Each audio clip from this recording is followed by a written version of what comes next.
예, 월요일 묵상의 시간입니다. 언약을 이루어감에 있어 성도만 세상에 버려진 것이 아니다. 언약을 이루어감에 있어 성도만 세상에 버려진 것이 아니다. 자, 이런 제목으로 또 오늘 묵상 시작하겠습니다. 자, 드디어 이제 2024년의 새해를 맞이했습니다. 5차 성경 강좌를 시작한 지 벌써 2년이 지금 지나가고 있습니다. 2022년 1월부터 시작을 해서 현재 우리가 구약의 역사 중에 이제 미가서, 그러니까 열왕기하 16, 17, 18장의 그런 역사를 살펴가고 있죠. 우리가 지난 한 해도 부지런히 이 말씀의 그 길을 따라 달려온 것처럼 2024년 올 한 해에도 변함없이 이 성경의 역사를 따라 지금 하나님이 이루신 그 역사를 우리가 살피고, 그래서 그 역사를 통해서 우리에게 이제 말씀하시는 하나님의 그 귀한 마음, 하나님의 그 의도를 만나는 귀한 시간들이 될 수 있기를 축원합니다. 자, 새해 첫 주간 우리 계속해서 우리가 살필 것은 미가서의 이제 나머지 부분이죠. 4장에서 7장까지 우리 지난 주일 우리 함께 강단을 통해 나누었던 말씀을 묵상해 가겠습니다. 자, 우리는 지난 주일과 한 주간의 묵상을 통해서 미가서의 그 서론적인 부분, 그리고 이제 1장에서 3장까지 살폈는데, 미가 선지자의 글을 통해 우리는 이제 열왕기하 15장에서부터 계속되던 그 남유다 왕국의 이야기, 우시야, 요담, 아스왕 시대의 정치, 종교, 경제, 그 사회 전반적인 부분에서 그들이 어떤 삶을 살았는가라는 걸 알 수 있었습니다. 그래서 왜 하나님께서 저들에게 심판의 날이 다가왔다는 것을 선포할 수밖에 없는지를 우리가 보았는데, 미가 선지자가 활동하던 그 시대는 정치와 종교가 결탁을 해서 돈으로 하나 되고, 또 법관들은 뇌물을 받고 판결을 하고, 성직자들은 사례비를 위해서 설교를 하고, 예언자들도 돈을 벌기 위해 점을 치듯 집회를 하는 그런 시대였다고 그랬죠. 자, 그런데도 불구하고 이 거짓 예언자들은 어땠다고 그랬습니까? 자신들의 삶의 그 거짓된 현실은 보지 않고 하나님이 어떤 분이냐, 선한 선봉과 약속을 지키시는 분 아니냐, 이래가지고서 하나님이 우리와 함께 하시기에 우리에게는 이제 미가 선지자 저 사람이 말하는 것은 재앙이 아니고 하나님의 평안이 넘치는 그런 시대다, 이렇게 외쳤던 거였죠. 그 시대는 어쨌든 잘 살고 있었으니까 그런 얘기가 나왔었습니다. 대부분 선지자들이 사실 와서 이제 외치는 시기는 분명히 고통과 절망이, 그러니까 곧 패망이 굉장히 급박하게 다가오는 그런 시기가 맞는데, 중요한 건 그런 시기가 고통과 절망의 현실 속에 살아가는 시기가 아니라 대부분 보면 겉으로 너무 풍요로워진 거죠. 모든 게 잘 되는 것처럼 보이는 그런 교만한 시기이기 때문에 선지자들을 통해서 이제 급박하게 다가올 그 멸망을 경고하시는 하나님의 그 음성이 쉽게 무시당하는 거예요. 그래서 오히려 그것을 전하는 선지자들이 핍박을 받는 그런 일들이 많았습니다. 그래서 결국 저들은 계속해서 자기들이 걷는 그 욕심스러운 삶을 끝까지 고집하며 살고 싶었기 때문에 당연히 하나님은 선지자를 통해 그런 삶이 주는 미래가 어떨 것인지를 예고할 수밖에 없고, 그로 인해 벌어질 미래에 대해서 예언할 수밖에 없게 되는 거죠. 그래서 지난주 살핀 1장에서 3장까지 먼저 저들의 죄를 적나라하게 지적하고 그런 결과가 어떨 것이다라는 것을 경고하는 그런 말씀이 나온 건데, 결국은 어쨌든 패망이다, 너희는 이제 끝장났다, 이걸 말하는 거거든요. 자, 그렇다면 어떻게 되겠습니까? 지금 하나님과 언약으로 맺어진 그 나라들, 그러니까 이스라엘 10개 지파, 북왕국은 이미 이제 그렇게 끝장이 나버렸죠. 그리고 이제 남유다에게까지 이런 얘기가 된다면 결국은 하나님과 언약을 맺은 민족, 그 가나안 땅의 주인도 들어가서 그 땅을 하나님의 나라로 이끌어갈 그 민족이 싹 다 없어지는 거 아닙니까? 그럼 이제 하나님이 세우신 그 하나님 나라에 대한 이 땅에서의 그런 계획과 모든 게 끝이 나게 되는 걸까요? 더 이상 하나님의 나라가 지속될 수 없는 그런 상황이 되는 거 아닐까? 어쩌면 그렇게 생각할 수도 있겠죠. 그러나 그렇지 않습니다. 그렇지 않기 때문에 계속해서 하나님은 그럼에도 불구하고 변치 않고 이 약속과 언약대로 이루어 가실 하나님의 뜻과 하나님의 그 마음, 하나님의 그 계획을 말씀해 주시는 거예요.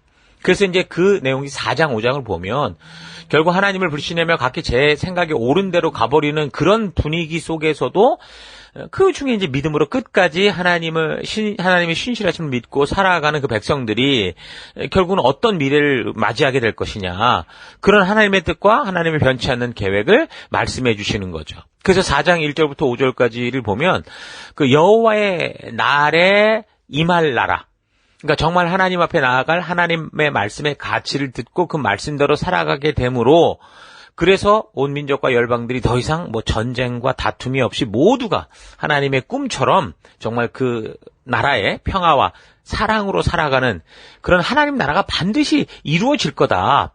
이걸 분명 확실하게 말씀을 합니다.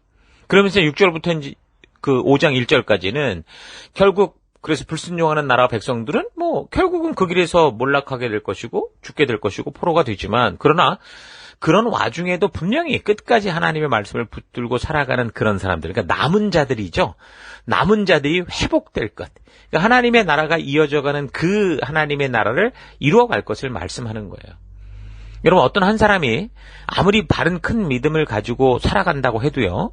저들이 속해서 살아가는 공동체의 대부분의 구성원들이 믿음의 길이 아니라 전부 사리사욕의 길을 간다면 그 결과는 이 북이스라엘이 아수르의 침략으로 수많은 사람이 죽고 포로로 잡혀가듯이 참으로 바르게 하나님의 말씀 따라 그 세상 속에서 왕따 당하면서도 믿음으로 살고자 하는 사람들도 그런 북왕국의 분위기 속에서는 죽을 수도 있고 포로가 될 수도 있다라는 거예요.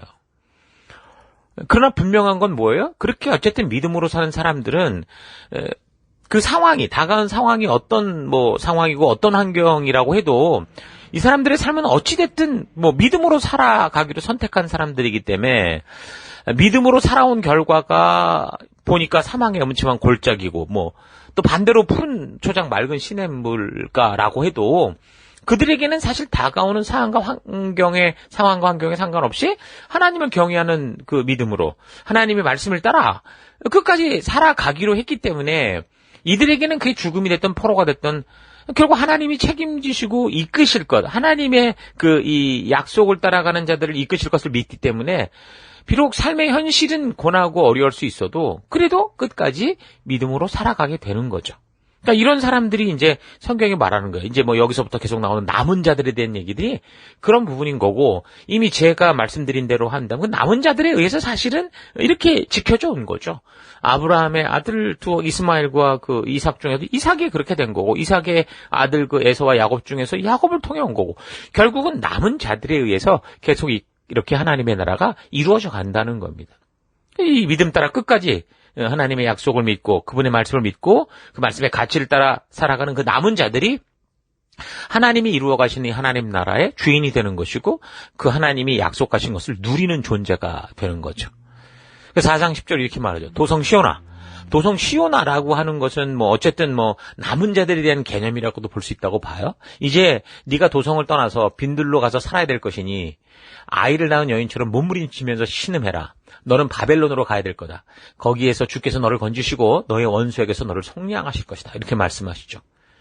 그러니까 6절부터 이런 이 포로될 것 그리고 그곳으로부터 회복할 것에 대한 예언들이 이렇게 나오기 시작하는데 사실 이 말씀이 이렇게 선포되고 실제 역사로 따지면 불과 100년 만에 100여 년 만에 유다가 결국 바벨론에 의해 망하게 되죠.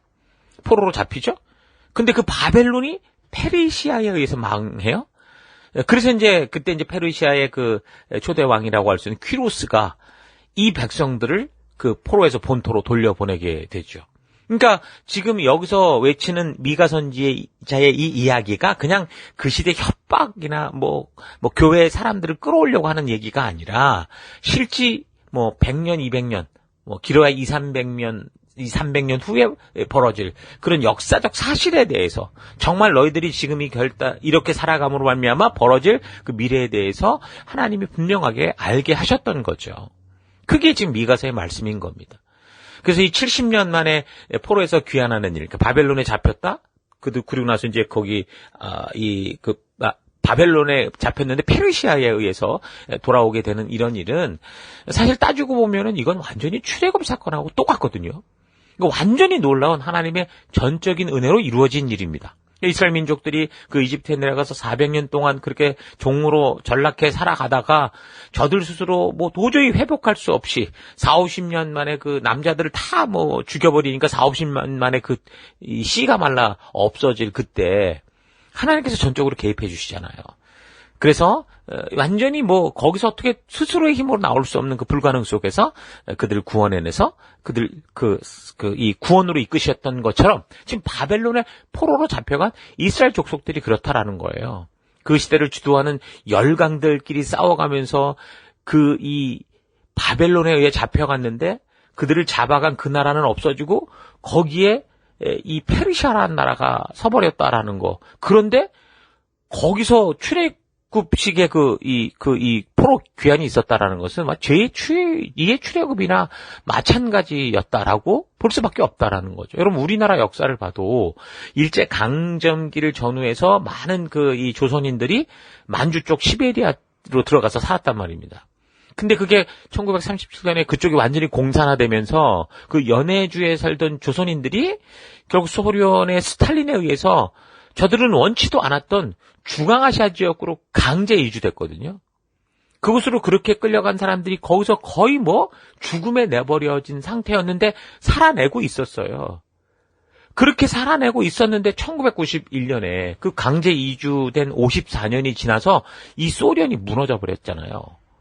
그러니까 완전히 지금 똑같은 거예요. 바벨론에 잡혀갔다가 페르시아가 새로 드러나는 정권으로서는 그런 상황과 거의 똑같이 됐어요. 그러니 지금 우리가 아는 현실은 그렇게 끌려갔던 사람들이 조국으로 돌아오지 못했어요.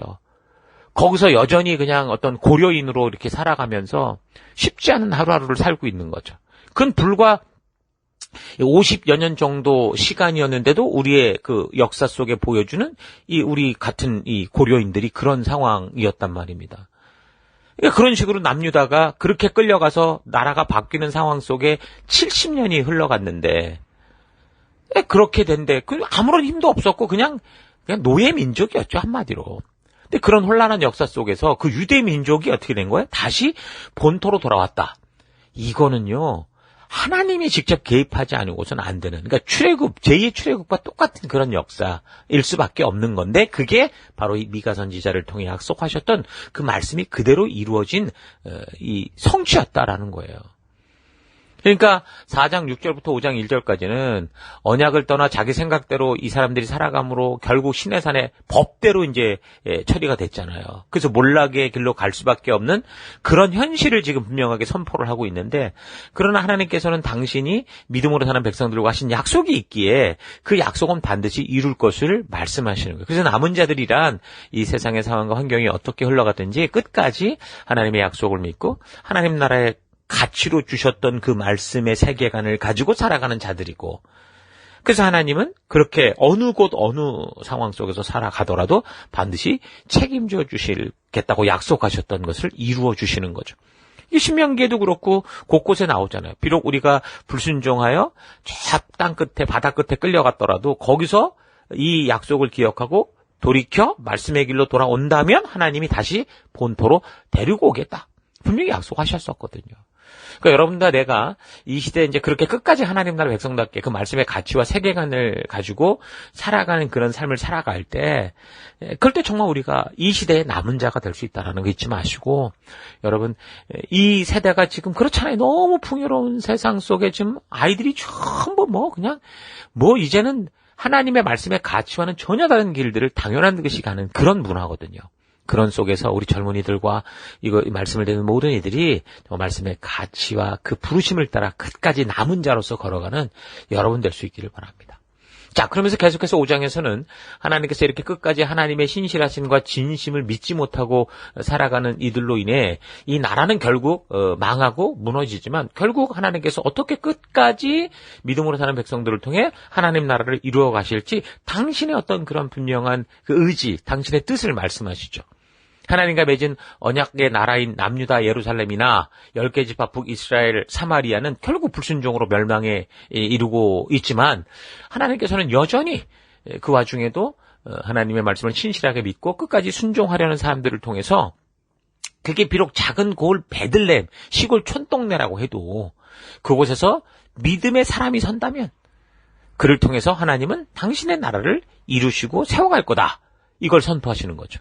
온 나라의 중심지, 예루살렘이 됐든 사마리아가 됐든 거기는 인자가 모이는 곳이고, 대단한 사람들이 자라가는 것이고, 국가의 미래를 책임질 엄청난 사람들이 거기서 이제 이게 모여지는 그런 곳이라고 해도, 근데 그곳에 하나님을 믿고 그 말씀대로 사는 사람들이 없다면, 저 미국의 무슨 뭐 실리콘밸리나 뭐 여기 유명한 어디든 간에 거기에 그렇게 똑똑한 사람들이 엄청난 부를 만들어내고 산다고 하면서도 그 중심 안에 하나님의 그 말씀의 가치가 없다면 그 거대하고 웅장하고 화려한 그 도시 예루살렘 그 어느 곳이든 아무것도 아니고 돌 위에 돌 하나도 남김없이 무너지게 될 거고, 비록 작은 골, 깡 시골 마을의 베들레헴이라고 해도 그곳에서 이 하나님의 살아계심을 믿고 하나님의 신실하심을 믿기에 그분이 주신 법도와 규례와 명령의 가치를 따라 살아가는 그 한 사람이 존재한다면 하나님은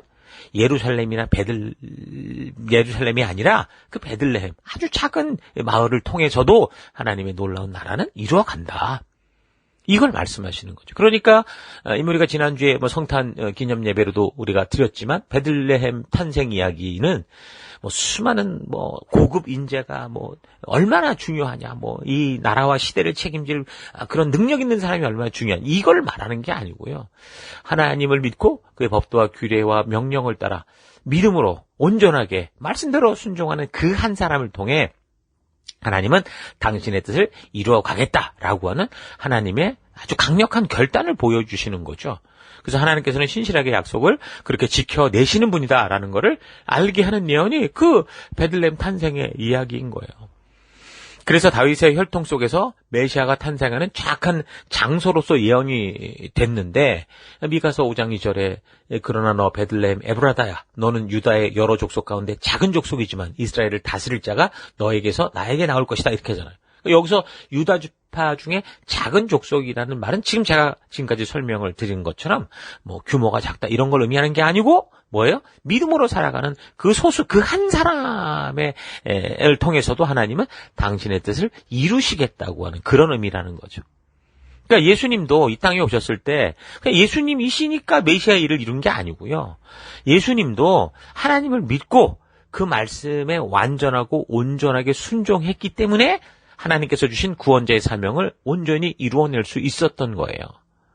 이건 내 생각이 아니고요. 성경이 말씀해주는 말씀에 근거한 거예요. 히브리서 5장 7절. 예수께서는 인간으로 세상에 계실 때 자기를 죽음에서 구원하실 수 있는 분께 큰 부르짖음과 많은 눈물로써 기도와 탄원을 올렸습니다. 하나님께서는 예수의 경외하심을 보시고서 그의 간구를 들어주셨습니다. 그의 경외하는 마음 때문에 하나님께서 그의 간구를 들어주심을 얻었습니다. 그는 아드님이시지만 고난을 당하심으로써 복종을 배우셨습니다. 이렇게 말합니다. 개역개정으로 보면은 그가 아들이시면서도 받으신 고난으로 순종을 배웠다고 그러고, 현대어 성경으로는 예수님께서는 하나님의 아들이었지만 고난을 몸소 겪음으로써 하나님께 순종하는 것을 배웠다, 이렇게 말하죠. 그래서 9절, 그리고 완전하게 되신 뒤에 자기에게 복종하는 모든 사람에게 영원한 구원의 근원이 되시고 하나님께로부터 멜기세덱의 서열을 따라 대제사장으로 임명받으셨습니다. 이렇게 말합니다. 그러니까 예수님은 하나님의 백성으로서의 순종하는 삶, 하나님이 도대체 어떻게 순종하는 삶을 살았냐라는 어떤 그런 그 분명한 모델을 본다. 바로 이 예수님이신 거죠. 예수님이야말로 참된 그 순종의 삶, 하나님이 말씀하셨던 하나님 백성된 삶의 원형을 보여주신 거라고 할 수 있습니다.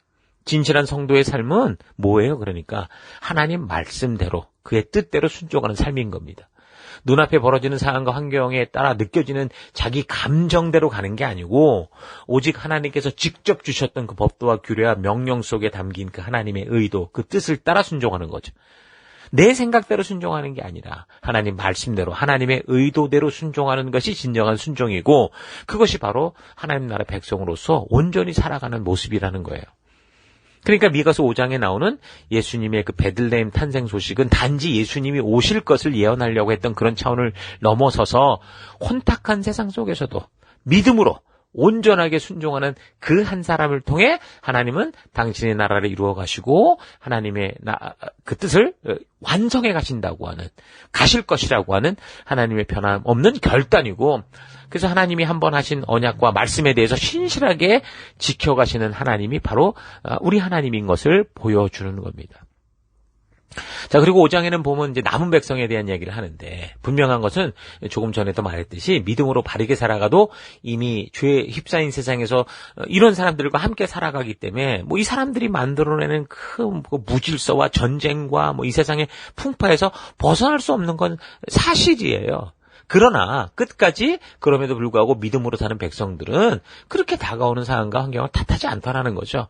믿음으로 그 다가온 상황과 환경 속에서도 마치 다니엘처럼 사는 거예요. 세상과 타협하지 않는 하나님의 말씀의 가치를 따라다가 죽으면 죽을 수 있다고 하는 믿음을 가지고 살아가는 거다라고 말합니다. 그래서 시련과 어려움이 저들을 더더욱 믿음의 사람으로 성장케 하는 거죠. 시련이 다가올수록 저들은 더 거대한 하나님의 믿음의 용사가 되어가는 겁니다. 험난한 시간이 갈수록 그들은 오히려 이 세상이 사탄이 감당할 수 없는 거대한 믿음의 사람이 되는 거죠.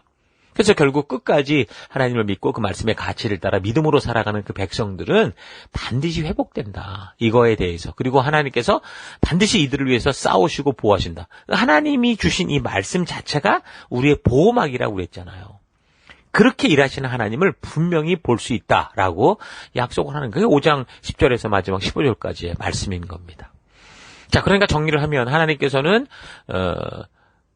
당신이 우리와 맺은 언약에 있어서 항상 신실하게 당신이 해야 할 것을 분명히 행해 갈 거다.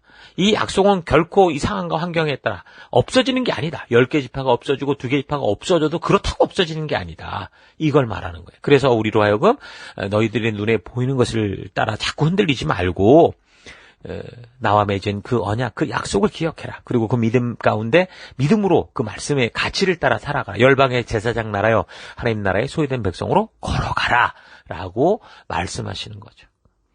여러분, 오늘 한 해가 시작되었는데 여러분 정말 그런 믿음의 길을 걷는 여러분과 제가 될 수 있기를 바랍니다.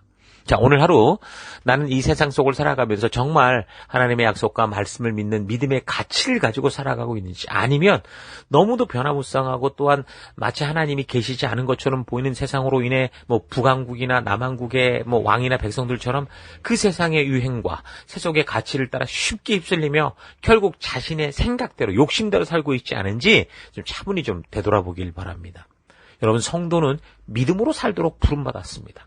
시내산 언약을 통해 하나님은 하나님 나라 백성으로 살아가는 가치와 세계관을 분명하게 말씀해 주셨고, 그 이후 하나님의 전적인 은혜로 구원함을 얻어 하나님과 언약의 자리로 초대된 역사 속의 모든 성도들은 그 하나님의 법도와 규례와 명령의 가치를 따라 각자가 살아가는 그 시대의 상황과 환경이 어떠하든 오직 말씀의 길로 걸어가는 믿음의 삶으로 부름받은 거고 보냄을 받은 겁니다.